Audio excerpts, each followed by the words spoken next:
Hello, welcome back to the Middling Along podcast. My guest this time is Rachel Hope, who, after going through her own midlife transition and a menopause that she describes as hell on wheels, has set up her own company, Soul Sisters, offering retreats aimed at women in midlife. Rachel, welcome along to the podcast. Hello, Emma, and thank you very much for having me. It's lovely to be here. So let's maybe wind back to the point at which your life changed quite dramatically, and sort of what sort of was the catalysis, I suppose, for that change. Well, it certainly was dramatic. I can say that for sure. I was in Dubai for 20 years, from the age of 30 to 50. I had my family there, a wonderful family home, lovely husband. I had a brilliant international management career job with business class travel. And we all know about the glittering lights of Dubai, plastic fantastic. So it was pretty much the dream life, I guess you would say. But then suddenly it wasn't enough. Mm. And it didn't feel like me anymore. And I started to question myself and my purpose, and just to feel that I had to change something, but I didn't know what. And you feel a bit guilty as well, because I'm still very good friends. My husband, in fact, we're still married after 13 years separated. I had nothing to complain about, and that makes it even harder, really. But it just didn't fit. So I left Dubai, children were of the appropriate age, so I didn't leave them stranded. And I started out again in England, but I made some huge mistakes pretty quickly. I made a bad decision of setting up a business with a close girlfriend who is no longer a close girlfriend. Oh dear. I'd invested everything that I had into the business. And just as we got started, she was offered a huge international job for money that she couldn't resist, and left. So I had a terrible year just trying to wind down and get rid of the business. I didn't want to do it on my own. That wasn't the point. I went into a relationship, which was a complete disaster. And then, for good measure, as you've mentioned already, the hell on wheels, the menopause Kicked came. in just for fun. Yeah, exactly. And despite how much you read about it and you know that it's there and you know you're of that age, I didn't realize to start with. And I just You thought, weren't because prepared. no, I know. I mean, it's ridiculous. And I guess because I had so many other unpleasant situations going on around me, that the fact that I was so emotional and tearful all the time, that I couldn't think straight, I didn't recognize it immediately for what it was. And even when you do recognize it, Emma, I mean, does that mean you can still really, apart from sort of HRT or something, do anything about it anyway? I guess giving it a name perhaps suggests that you're not going completely insane. So that was a very, very difficult time, and I lost everything financially, lost the wherewithal to keep the business going and to manage my own rented property. And I ended up in my sister's spare bedroom on antidepressants. So it was a it was a pretty disastrous start to what was supposed to be my fabulous single new life. Your reinvention kind of Yeah, had a bit of a false yeah, start. yeah, exactly. And I think, looking back on it now, it happened like that because I didn't know who or what I wanted to be. That was the problem, really. I was sort of left drifting after Mm. coming away from being a career woman, being a mother, being a wife, having this big social life, which didn't tempt me anymore. And I guess, yes, between the age of sort of 48 to 52, suddenly you are quite a lot older. You have to take that into account. You don't look the way you did. And it doesn't bother me, but maybe subconsciously, that part of aging is difficult. So anyway, my recovery, which what led me to setting up my Soul Sisters community business, was I was very brave. I booked an air ticket and I went to Mexico on my own for 6 weeks. First 24 hours were a disaster. And the plane journey, the hotel in Mexico City, which was terrifying. It was so cheap, and everything that went with it. I swear, in 24 hours, if I could have just come home, You I would would have have done. done. But you can't. You can't. So I continued, and I met this fantastic elderly American lady who was a writer, and I rented a room in her home. And as you do, I've learned on my retreat, when strangers meet, within the first 2 minutes, you have literally I vomited my whole sad story onto the table the first night I arrived. And bless her, she listened for about 2 hours and she looked at me and she said, Rachel, just write it down. Just write it down. And so I did. And I wrote furiously for the whole 6 weeks I was there. And I thought it would probably turn into a memoir because I didn't really recognize any other form of writing. But I have now come to realize that I was journaling. And because after so many people asking me, where's the book? Where's the memoir?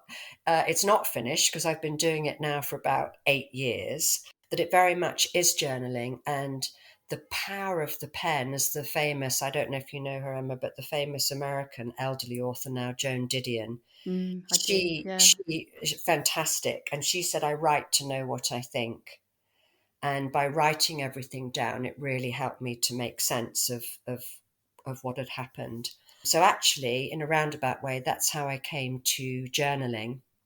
And then when I came back to England, I was sort of looking for signs of things to inspire me. And The Guardian had an article on tarot. And I'd always thought of tarot as something a little bit sort of woo-woo voodoo, very much a psychic reader that could predict Yeah. something that absolutely would happen to you. So I did a diploma, and as I explored it, I had two massive realizations. And the first one was that that's not the case at all. The tarot cards are not psychic within themselves. They're definitely magical. The images are magical, but they are not the magic. The magic lies within you to interpret them. And by you, I mean the querent, the person that's asking the questions of the card, not the reader. It's the reader as a facilitator. That's what I do when I read cards. I facilitate the same way a coach would do. Right. And I say coach, not counselor, because I think it's about looking forward with tarot cards. So is it almost like a tool to kind of get people to focus on certain things and draw out of them what perhaps they're not being honest with themselves about? Exactly, exactly. Because, we all know really that when we know the answers are inside of us, we know intuitively, instinctively what we should do. And the tarot helps us to tap into our intuition because the visual side of the cards is so strange. We have to look at them in a more intuitive, curious way. It's not something that with our five senses we look at something and say, oh, I know that's a cup of coffee. I can see it and I can smell it. We don't really know what they are. And so we look at them more intuitively. And the same with writing as well, with the tarot, they allow us to stand back and view our life from a more detached point of view. One thing, what I mean by that, one thing I say, which the ladies on my retreat really relate to is, when you sit down and you watch a movie, and you have the protagonist there, and it's probably Anne Hathaway, and she's got this gorgeous little coffee shop in downtown Manhattan, and cute men keep coming in, and she's having a look at them because she's single. And then she starts giving away all her cups of coffee to the homeless people. So we think, oh no, she's not going to make any money. And then we worry that she's going to fall in love with the slightly The not so unsuitable. pleasant guy that comes in the shop. Well, we're one step ahead of her, aren't we? We sit back because we're detached and we're relaxed and we know what's going to happen. We say, no, no, no, don't do this. Yes, yes, yes, you must do that. And that's what happens when we see our tarot cards in front of us or we look back at what we've written. It's in black and white, but it's not us emotionally, it's us on the other side of the table. And we can give ourselves advice then. We can view it sort of more detached, more holistically, really. Does that make sense? That's fascinating. I guess, yeah, I've always similarly sort of viewed them as you were describing them before, being sort of much more about sort of doing a sort of a psychic reading or something, Mm, and probably being very skeptical about it. But that's really interesting, and yeah, would yes. be interesting to explore in a bit more. So I've just finished an introductory course actually in coaching. So Oh, I'm kind of brilliant. interested in those sort of parallels that you're drawing out between it and a kind of a more conventional coaching methodology. So Yeah, yeah, absolutely. And the two go absolutely hand in hand as well, because it is looking for the opportunities. It's showing you not to be afraid of change. And in fact, on the last retreat I had, a friend of mine who qualified recently as a coach, she'd done counselling for many years, but decided she wanted to do more midlife women coaching in a positive way going forward rather than digging backwards with counselling. And she worked with the ladies on the sort of a more deeper level than I did with the cards and the journaling. With the journaling and the cards, they opened some questions for themselves, and she took them one stage further in yeah. helping them find answers. So we're going to use that format going forward even more. So, which is exciting because it means that there's so many possibilities for the retreats to take their own shape, going forward. But Yeah, so tell us a bit more about the retreats. So they tend to be sort of 3 days in yes, total, and sort of quite small groups of women. yes, yes, they are. The maximum I've had is 7, and that would be the maximum because I work with the ladies individually as well as a group and physically in terms of time. So basically, they're 3 days. And we are together in a beautiful property. And it tends to be springtime and late autumn time. So there's beautiful walks. And it's a time that when it's colder outside, people want to go inside and nurture themselves more anyway. Mm. And we light the fires, we make it a very relaxed, beautiful space. Whoever's working with me and myself, we do all the food, which is organic, locally sourced, vegetarian meals. And so on 2 of the mornings, I run workshops with the ladies. And with those, we look at our mindset really and just touch briefly on our sort of belief system, which, often we don't appreciate, I think, how much we've learned all our beliefs, how much, when we start out, when you take the journey in the tarot, the fool, who is number 0, the first stage of the journey, they're not a fool. It means they're naive and they're curious like a child. And the only time in Mm. our mortal life that we have that curiosity is when we are a child, because then after that, institution, and environment and parents, they shape us, and that leads to our sort of belief system. So we look at understanding that our values and beliefs have been shaped quite often for us, and that's not something that has to remain the same going forward. And That it's you can quite a big, choose what you want to take with you onto the next yeah, part of that yeah, journey.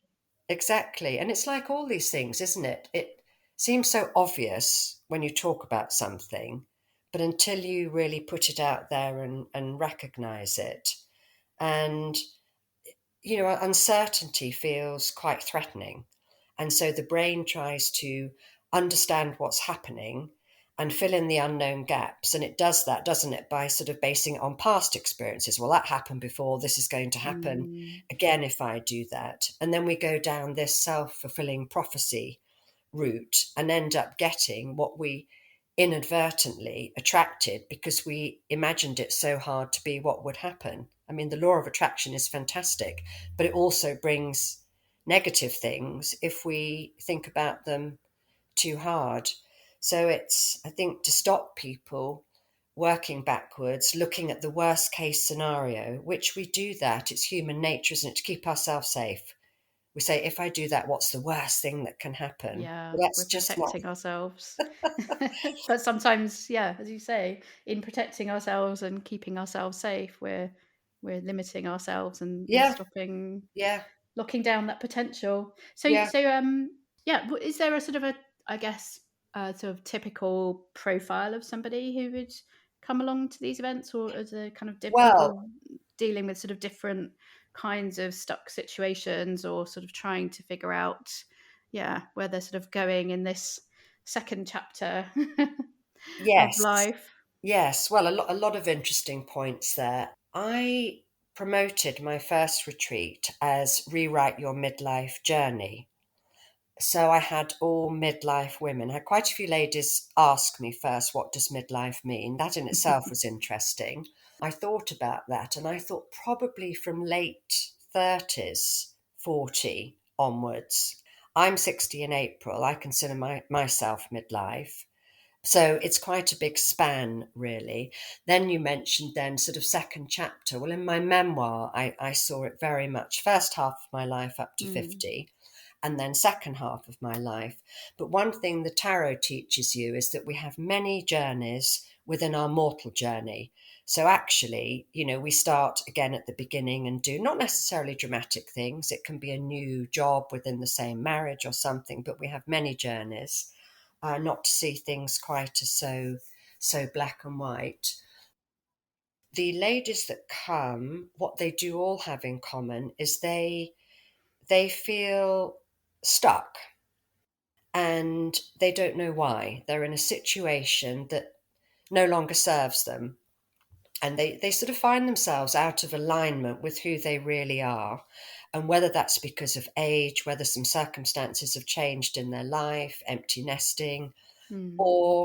or our values changing, what's important to us. Like I found, I don't want the seemingly super Yeah, life that I seems was. seems shiny and glittery Yeah, from the it outside, does, but and wholly inappropriate suddenly. So, and most of them can't articulate why they're there. And if they can, what's really interesting is when they start working on themselves there, it's a different reason than the obvious one that they thought brought them there. really, Yeah, that is incredible. so there's And something kind of buried underlying that yeah, maybe they just haven't been able to connect with, but they can no, do and of that course, through. when they're first of all describing the reason to you that they're there, it's because they're using their logical mind. We rationalize everything and say, I must be feeling like this because of this. When we Mm, start the journaling, we use stream of consciousness or free writing as it's known, where you mhm, write at speed, you do not take your pen off the paper, and therefore you're writing from your subconscious more. And that's when we go back to Joan Didion, who says, I write to know what I think. You will find that you've written something there that you did not know. And it's absolutely incredible, the things that come out. We also work on turning points. We identify times in our life where it could be coming of age, going to university, getting married. Quite often it's more difficult things, divorce, death, mm, bereavement. But things that a turning point really I would describe as an internal shift that occurs when something significant happens and it causes us to feel differently from the way we did before. And so when we identify some of those things, I then encourage the ladies to look at what happened, how they reacted to it, and when we look at how we react to things, because that's the only thing really, isn't it, we can control in our life. We can't control a lot of things that happen in life. Even if we have a great job, we might, for some reason, it might be taken away. We can't control how people behave towards us. And our emotions we can't control, they just overflow immediately. But we can control our reactions to what happens to us. And when we start to write them down and journal with them, we can see them in black and white and we can reflect on them. I always say with journaling, it's record, which is dump it down with all the emotion you've got, then reflect, sit back and look at it and say, gosh, is that really how I behaved then? Is that what I thought happens? And then record, reflect, and then reset. Afterwards, we say, well, how could I have done that differently? How could I have approached that differently? So, so yes, going back to your question, the ladies come pretty much because they feel stuck. Something's out of kilter, and they want help moving forwards. The age group, for some reason, when I put my second or third retreat up, midlife seemed to have dropped out of the heading, and I ended up with just rewrite your life. And on the first evening of the retreat, I do a welcome chat with a glass of prosecco. We don't have to detox while we're there. We How don't. We don't few. have very much alcohol. No, exactly. You'd be fine. You'd be fine there, Emma. At supper time, we have sort of a glass of wine. It's not controlled. Obviously, we don't encourage too much alcohol because of emotions, but Yeah. it's nice to relax. And on the evening that I had the largest group of 7 ladies, I had a young girl of 19 and I had a lady of 79. And I Oh, hadn't realised that midlife had dropped out the title of my retreat. So I said, "What attracted you two ladies?" And they told me various things, which were quite interesting, but mostly revolved about being stuck. What was really heartwarming is a 79-year-old lady said, "I really like when you talk about starting a new journey." Isn't that amazing? brilliant. It's yeah, At you're that never it's age. never too late. You're never too No, old. no, fantastic. And then actually we had a bit of a laugh and we realized, so now actually I haven't left that in because it doesn't matter what age you are. There are so many journeys. We can become stuck at any time. So And do yeah, you find that those kind of groups that have come together, because presumably they don't know one another, no, that they all kind of gel quite well? incredibly, incredibly, because I think, we have this sort of this word tribe these days. And you can find your tribe immediately, and it might be very temporary, but I think the essence of that is because everybody comes together for one reason, for one need. They were all needing the same thing. And the most amazing thing that happens on the retreat is how these ladies come together so quickly and so supportively, and they sense immediately which ones are struggling more. I mean, we always have tears the first night. Mm, I think when you've already accepted that you're going to do something for yourself, and they arrive through the door and it's the evening time and the fire's lit and there's a lovely bed made in a beautiful room and there's a smell of home cooking and they haven't got to do anything. a big There's all sigh of relief, a big there is. exhale. There is. And so some are very tearful on the first night, but I do laugh. I say, if you don't all cry, I'll be very disappointed. So they feel comfortable. And I often cry too when I tell my story. But they're so supportive of each other. And it's not that I didn't expect that, but I was absolutely amazed at how instinctively that happens. It's, Yeah, it's, there's it, no prompting from you. They're just no, no, kind of it's forming beautiful. those It really groups. is. We're nurturers, by nature. So that's really lovely.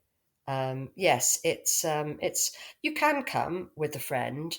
I don't really recommend it because I don't think you behave properly or No, friends want to perhaps help not as and support honest you. with No, yourself if you feel like, yeah, yeah, you're maybe sort of holding something back to for whatever reason. exactly, exactly. And then we have reflexology because it's nice to have some sort of physical nurturing as well. We uncover some interesting insights with the journaling. And then I lead everybody through the journey of the tarot cards, demystify them, not to spoil them because they are magical. They're incredibly enlightening. Every time I do a reading for somebody, I thank the cards before I put them away because they just reflect, they mirror Mm. exactly what the problem is. And that's because the person there knows it and is seeing it in the cards. And then I do a private tarot reading after, and that can take up to an hour each. So that goes back to the point of not having too many ladies. And I think it's nice just to keep it really intimate as well. It isn't like we do mindful movement in the morning, qigong, to sort of drop into a meditative state to help us relax. But it isn't like yoga retreats that I've been to where you can have 30 people all out in the yoga shala together. It's a nice thing, but you can't have that in this sort of Yeah, situation where it doesn't create the same personal the sort of same touch bond. really. Yeah. And so when are you running? You said that you were running them in the springtime. When would your next series of retreats be happening? Yes, my next retreat is I'm going to have to be a bit elusive here. It's the first week of March.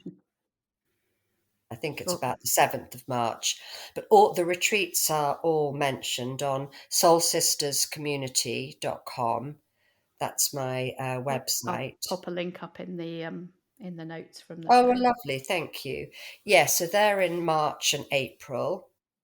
I am going to be in Sri Lanka in January. God willing, let's not mention COVID, but Yeah, lovely. I've not been. hopefully. I'd love to go. Beautiful property in southern Sri Lanka between the ocean and the jungle.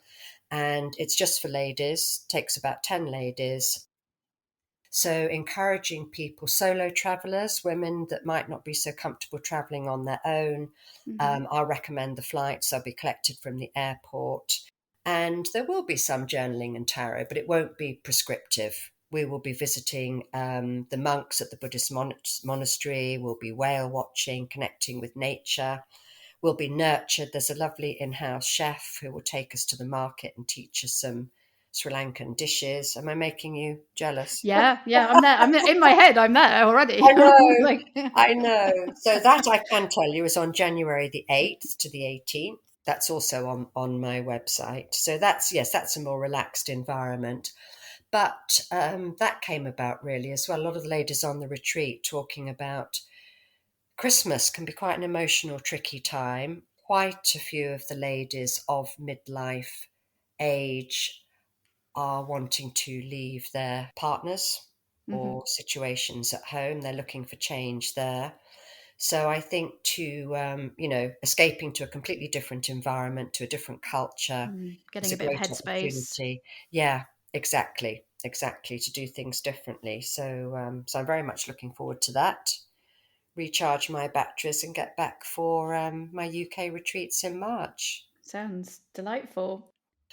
I mean, that's the most wonderful thing for me is when things do go terribly wrong, and I think all of us in our life somewhere have a time that we, whilst it might be teaching us a lesson we can use going forward, it certainly isn't very welcome at the time. But Mm. actually, mine really did with coming to the journaling, coming to the tarot, and searching for purpose. And now that I've wrapped those things together, and my purpose is something that can also sustain me, food in my mouth, although I live frugally on my narrow boat on the river. But it's my job as well now. Running retreats is absolutely So if you a hadn't stream. been through all of that, you maybe wouldn't be where you are now. Exactly, exactly, exactly. I'm so grateful for it. So yeah, absolutely. Change is necessary, and the one thing I've learned, it's how you react to it. It can be a disaster, or it can be a positive thing. That's a perfect point to bring us to the end of the interview. Rachel, thank you Oh, so much. It's been lovely hearing about your process of getting from A to B, albeit through sort of squiggly and difficult means yes. sometimes. But yeah, it all makes for a good story. So thank you for sharing your story with us. Oh, well, I've loved it. Thank you very much for having me, and hope to see you in Sri Lanka. You've been listening to the Middling Along podcast. Do remember to subscribe to be notified when our next episode is live. And why not visit the blog at www.middlingalong.com to sign up to my newsletter as well. I do hope you enjoyed listening today. If you did, I'd be really grateful if you would consider leaving a short review, as that helps people find the podcast and helps get it noticed. Hope you can join us next time. Goodbye for now.